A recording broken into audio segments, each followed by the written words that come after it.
first and foremost, you got to try to solicit those reviews. So many people put trust in those online reviews.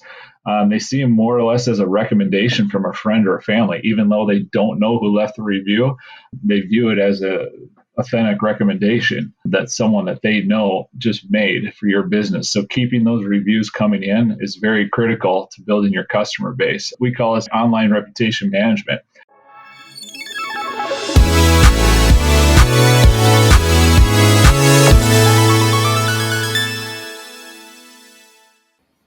Welcome to the Hoist Hangout, where today we're going to be talking about how to build a customer base in the home services industry. Obviously, it's good for every business to build a customer base, but we're going to focus in on those in the home services industry.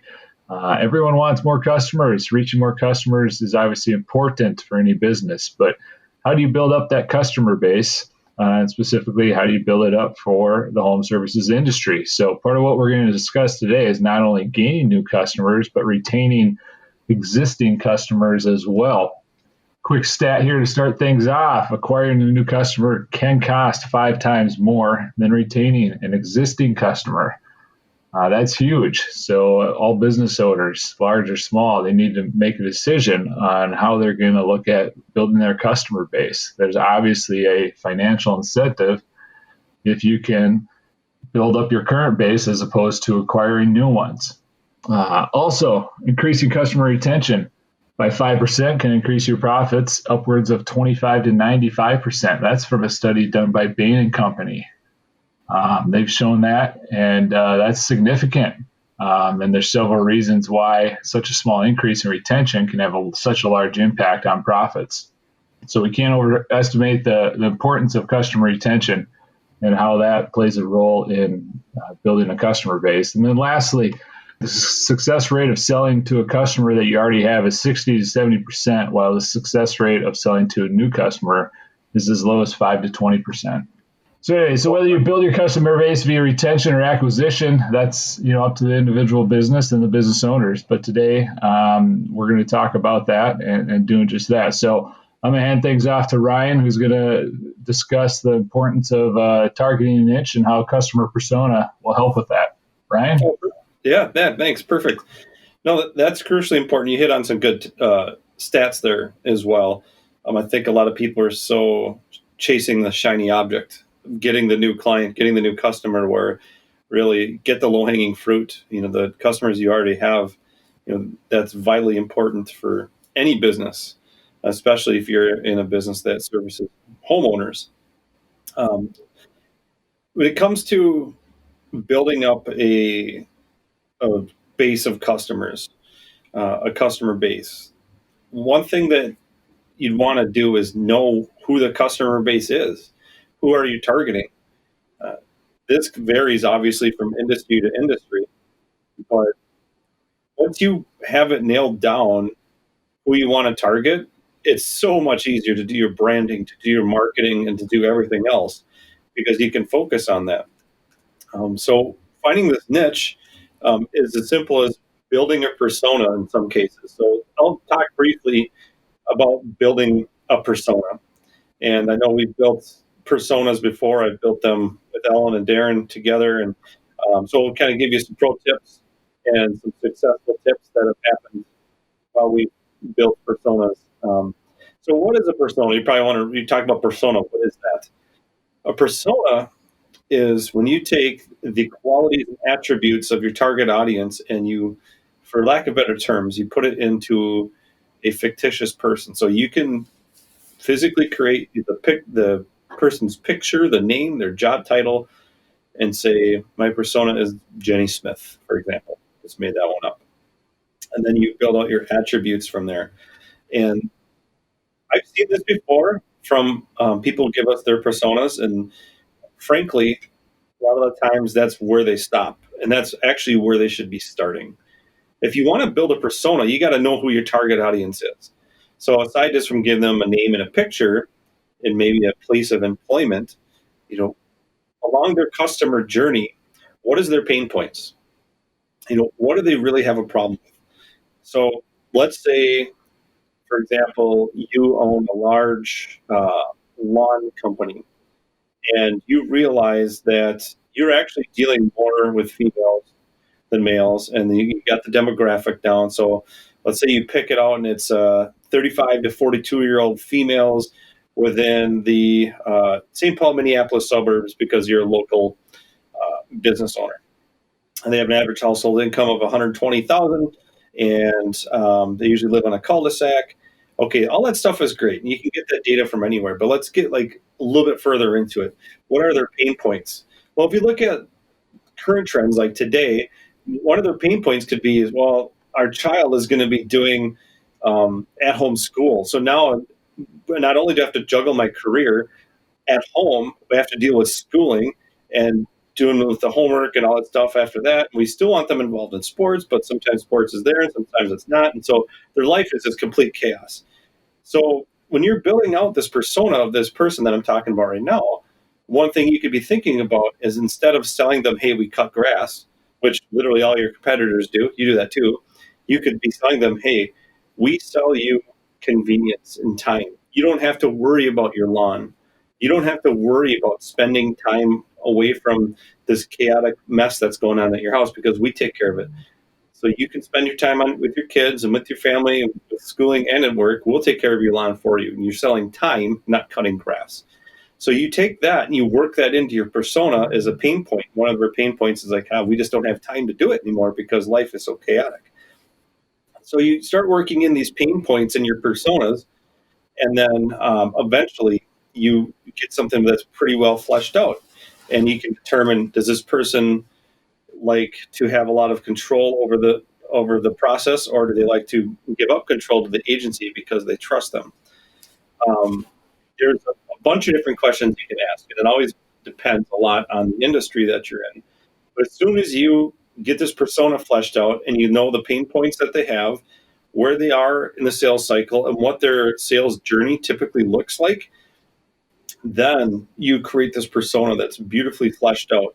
And from there, everything you do will hinge on your quote unquote Jenny Smith. Every blog post that you write, every press release that you write, every email that you write, even your business cards, everything on your website, it all will come down to your persona that you're working with. So um, finding out where your customers are in their life is important, but also finding out where they are away from their house when they're on digital is just as important. And sometimes they're on a blog, sometimes they're texting with their friends, but often you and I know, and especially Ellen knows, that they live on social media, right, Ellen? That is correct. So yeah, let me punt that over to you. Like, when they're on social media, and we're talking about finding that target audience, so how do you find out where the customers are on social media? Okay, yeah. So, like Ryan said, to reach and retain customers in 2020, you have to be on social media. That's where they are.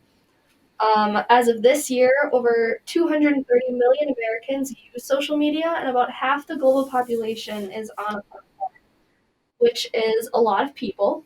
For businesses in the home services industry, especially, social media is the place to engage and build relationships with your current and potential customers. Some interesting social media stats are that last year people spent an average of 2 hours and 24 minutes a day on social media, and 52% of online brand discovery happens in public social feeds. So, over half of people are discovering businesses on social media. And 27% of internet users say that they find new products through social media. However, in order to reach your customers, you need to make sure that you're on the right platforms. To figure out what platforms your audience is using, you can do some basic research by asking your customers what platforms they use, which ones they're most likely to follow businesses on, through a survey or in person. You can also do some competitor research and see which platforms your competitors are using and whether they're successful or not. One platform that you should most likely be on is Facebook, because it has the most active users of any platform. And it's especially valuable because you can post updates and photos and also collect customer reviews, unlike other social media sites. Um, so now I'm going to talk about how to use your social media profiles. First, you should use it to engage with your customers. Of course, social media is meant to be social. Ways to engage with your followers include asking and answering questions, responding to comments, and thanking customers for reviews. When a user asks a question or leaves a review, no matter if it's positive or negative, it's important that you respond as soon as possible and thank the user for sharing their opinion. A quick and helpful response shows the user that you care about their opinion. This is incredibly helpful when it comes to building a positive online reputation, which leads me into my next topic, which is reviews. Social media is a good place to collect customer referrals.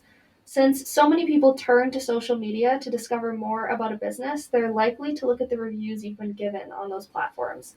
For a long time, the most important method of earning new customers was by word of mouth, and social media gives you the opportunity to earn those word of mouth referrals online.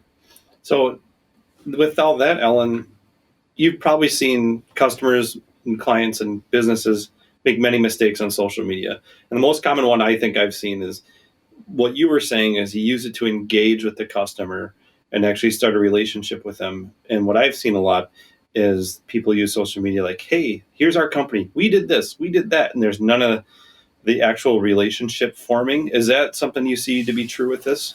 Yeah, exactly. Creating that personal relationship is especially important, and actually engaging, responding to those comments, responding to reviews. It really shows the user that you care about their opinion and that you're watching what they say and paying attention to what they say. Cool. It's obviously important to show that you have a presence by posting regularly, but then also showing people that you're also paying attention to what other people have to say and All right. whatnot. And if we're talking about finding your customer base, and my example, I picked 35 to 42-year-old female. Now, if somebody happened to just pick that exact demographic, is that enough information to figure out what social media platform they live on? Yeah, so it definitely does depend on the user and their interest, but Facebook generally does cater to an older audience, whereas sites like Instagram tend to be more popular among a younger audience. Darren, do you have anything? Yeah, I'll jump in here. So obviously that was great information on social media. Jumping back to personas, Ryan, how do you respond to the business owner? And this is kind of follow up to your question that you just asked Ellen, but how do you respond to the business owner that says my target market is anyone with a lawn that encompasses basically a 20-year-old up to a 85-year-old or older? Is that too broad of a target market? Yes, actually, that's an excellent question and one that's not asked enough. A general, quick 10-second answer to that is if you specialize in everything, then you specialize in nothing. If you're a jack of all trades, then you're a master of none. So if I am that 35, 42-year-old female, two people come by to give me a bid for mowing the lawns. And the first one's like, hey, we do every lawn in the world. We'll do apartment complexes, businesses, government buildings, and then even your lawn. We do everything. And okay, great. And the next one comes along. It's like, we really focus on the female homeowner because we need to give her more time. The ones that we work with are typically in your neighborhood here. They're all right around your age, even. They're even in there between the 30s and 40s. And we know how to work with clients like you because we understand you and we get you and we'll take care of you for the long run. 9 times out of 10, they're going to pick the one that's more specific to them, and that's being specialized in finding out who their target audience really is. And that's a little bit of a nugget into brand positioning, which we can cover in a completely different podcast. But if you position your brand to be specific and you target a specific audience that way, you can reach and connect with them like I just showed you right now that will win more times out of not. That's a great response, and I know a lot of businesses probably struggle with that because they're just willing to accept anyone who contacts them and walks through the door. But yeah, if you can really get your focus dialed in, it could lead to dividends later on. So I'm going to shift gears and talk about kind of piggybacking off of online reviews and how do you use those happy customers of yours to build your customer base. So when I say happy customers, I'm referring to those who probably just left you a 5-star review, right? They felt strongly enough about the service or product you provide that they went online and left a review. So you got to leverage that. Businesses got to leverage that for the greater good. So how do you do that? Well, first and foremost, you got to try to solicit those reviews. So many people put trust in those online reviews. They see them more or less as a recommendation from a friend or a family, even though they don't know who left the review. They view it as a authentic recommendation that someone that they know just made for your business. So keeping those reviews coming in is very critical to building your customer base. We call this online reputation management. It's managing the reviews, all of them, 1-star up to 5-star, addressing those low reviews and amplifying the high reviews for your greater good and to build your customer base. So this begins with a process of soliciting the reviews. For example, Hoist, we took a small auto glass company and increased their online reviews by 27% in 1 year. And that's just by implementing a simple online reputation management process that started with solicitation all the way up to accepting those online reviews. Additionally, you can leverage your happy customers and what they say about you with awesome case studies. It's an excellent way to show how your business understands your customer needs. You can highlight how your business has helped someone who had a problem and then succeeded. And, those who have similar problems can then trust you and trust your business that you will help them in the same way. So once you get those 5-star reviews, you can turn those into awesome case studies. And as you develop those, it's important to choose the customer story that represents your target audience or that persona that Ryan talked about earlier. Yep. And to jump in on that a little bit, Darren, we understand that most businesses probably aren't in a position to engage with us, and that's fine. But if I could give some of these people or some business owners a tip on getting more reviews, you could still put in a little bit extra effort and you can get a ton more reviews by doing a couple of simple automated things. For example, if you use QuickBooks Online for your invoicing and you send out invoices at the end of every project, why not have a link to leave you a positive review on every invoice you send out? That way you're touching every single customer that you come across because they're all getting invoiced. I sure hope they are. And so you could put that on your invoices. You could even put a snippet in your email signature because I know you're communicating with the people a lot as well. Just those two things could get a lot more reviews for your business right away. But there is software that's out there, and we use software as well to kind of help facilitate that in a little better way. But it's seriously worth it. If you just put a little bit of effort towards getting the online review, it'll help grow your business by leaps and bounds. So sorry to cut you off there, Darren, but I figured that was a good tip to share. So, sometimes all you have to do is ask, and that's all it takes. So For sure. And once you get these people into your system and they review you and you've worked with them, what do you do with this customer base and how do you grow it? Well, you put them into a system or a piece of software called a CRM. I don't know if you've heard of a CRM or not, but it's a place where you maintain your customers. But it's not only where you maintain your existing ones, it's where you can nurture potential new ones as well.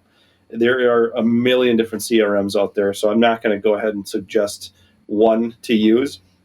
There are just a ton out there, but the CRM is very, very powerful, especially if you deal with a lot of potential leads or potential clients.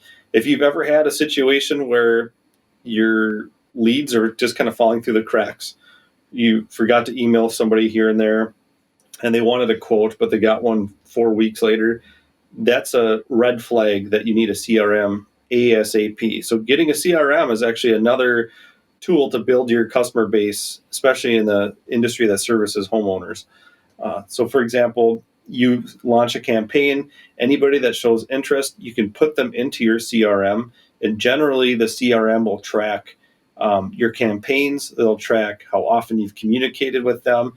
It might even be able to send you alert if somebody's falling through the cracks, and it pushes them through the sales cycle. And then when they become a client, they go to a different part of your CRM. It works way better than spreadsheets or filing cabinets or any of the old school ways. The CRM is definitely the way to go. Most of our clients use it. Our CRM, we use a CRM, and so I can't recommend a CRM strongly enough for building your customer base, especially if you're servicing homeowners. So, that being said, another way that I can think about, now that we're just kind of chatting about building your customer base, is partnering with, let's say, like non-competing businesses to kind of like market with each other. We've all seen this before with the clients that we've had. Darren, you've seen it before as well, like partnering with non-competing businesses.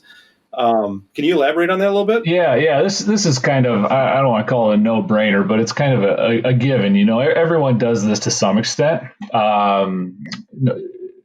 We do it in our personal lives, and small business owners have to do it in the professional lives as well, whether you're small or large. So this is just, for lack of better terms, you call it cooperative marketing, maybe alliance marketing, but it's just partnering with a company on the value chain level of marketing and having the same objective as them to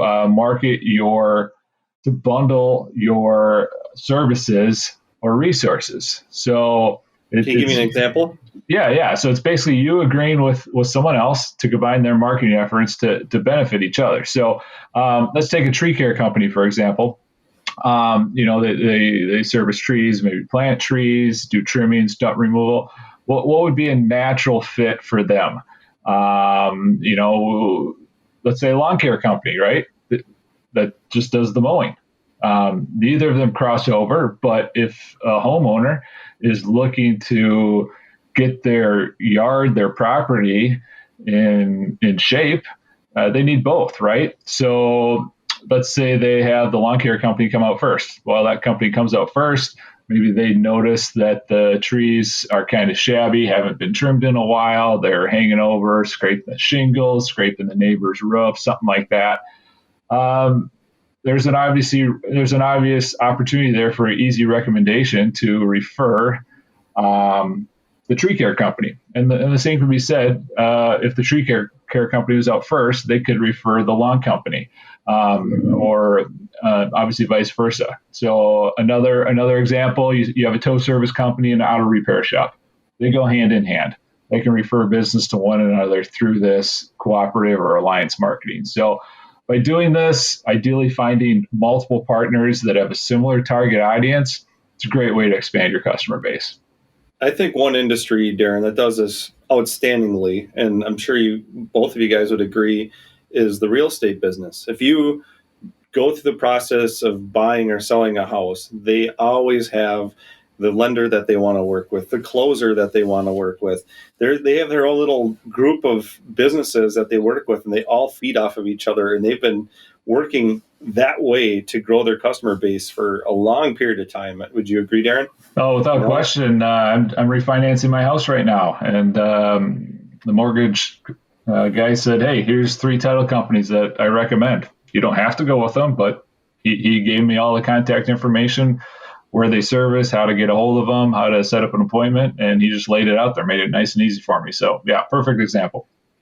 Cool. Yeah, non-competing businesses, that's a great way to grow your business. And I'm looking over now because I know she's excited to be talking about email newsletters, because I know she's done it a bunch in the past, and she's just shot me a smile back.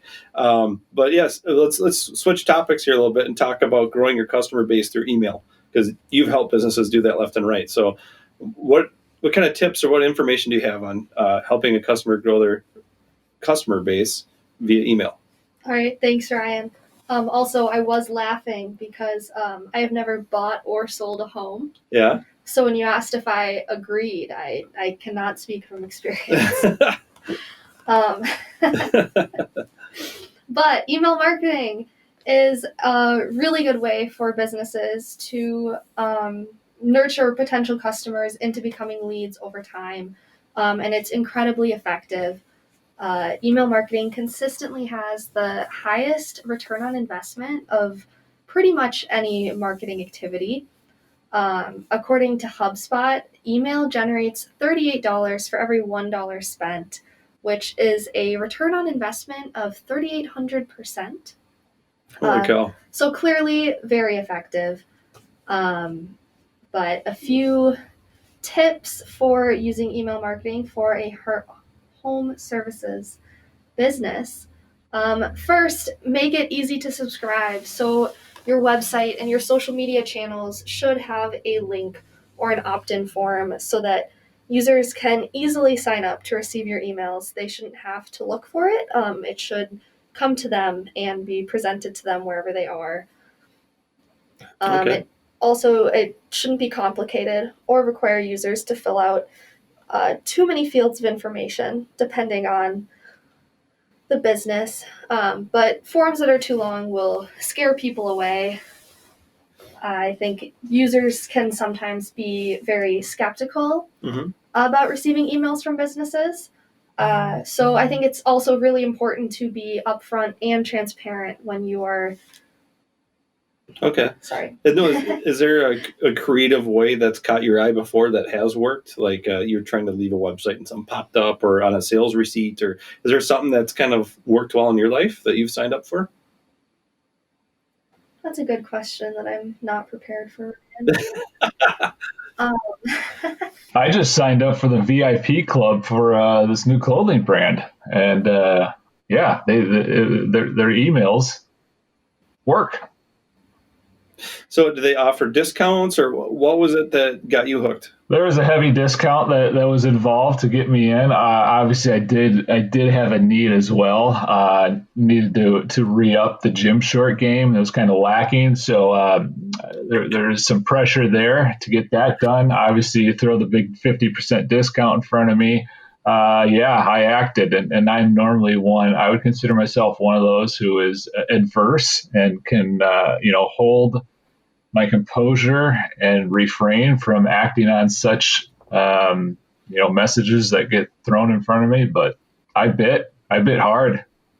So Ellen, does that kind of go to show that it's really the substance of what you're pitching is way more valuable than the fact that you're just sending out newsletters? Yeah, I mean, you definitely do need to add value to the consumer's life. I had a similar experience to Darren, where I went to a site and I was planning on purchasing, and then a pop-up window appeared for like $15 off, and I immediately signed up to be on the email list. So, yeah. Ellen, do you still find those emails that you receive valuable? Are they doing a good job?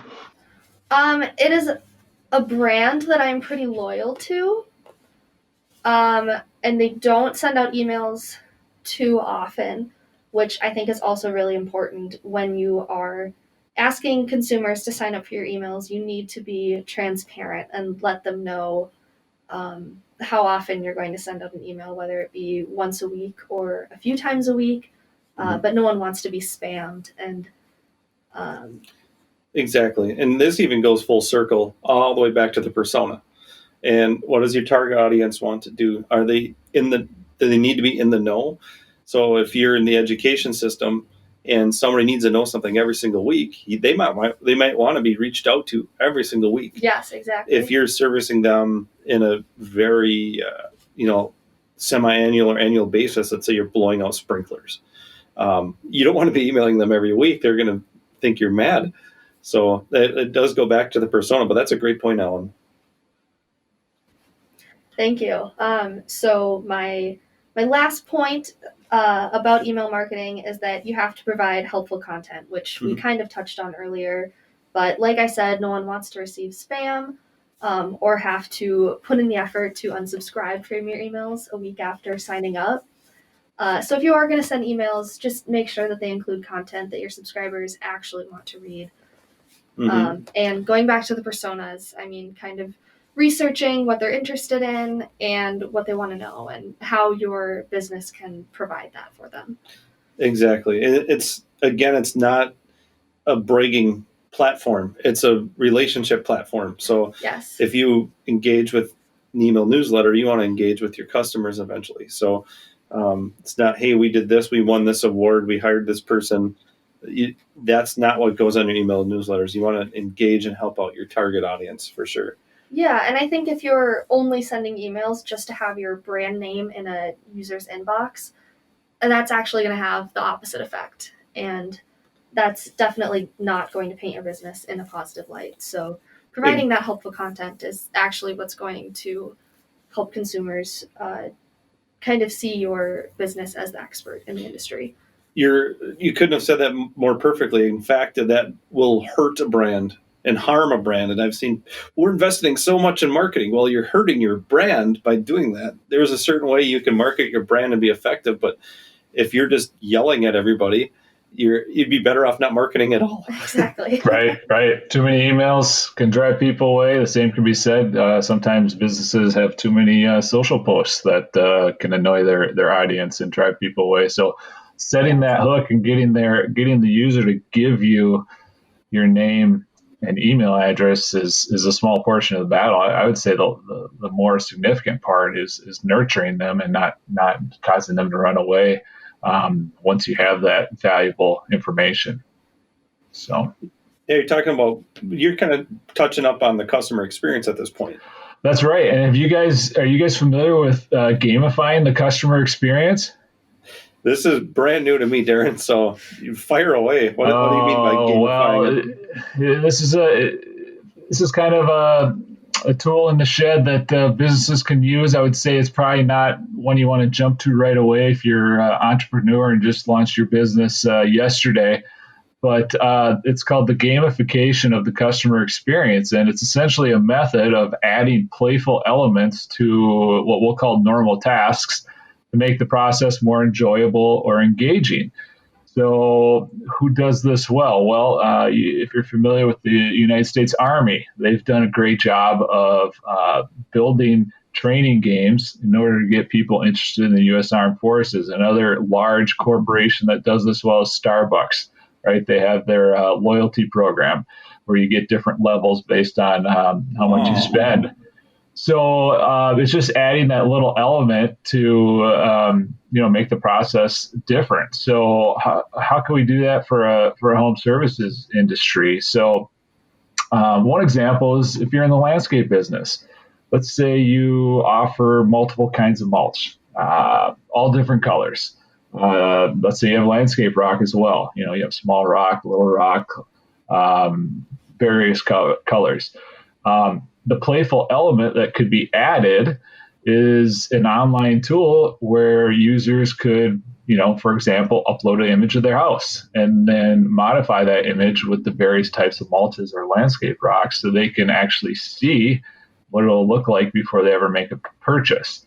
Not only is this helping them down the sales funnel, but it's also making the sales process much more enjoyable and engaging for them.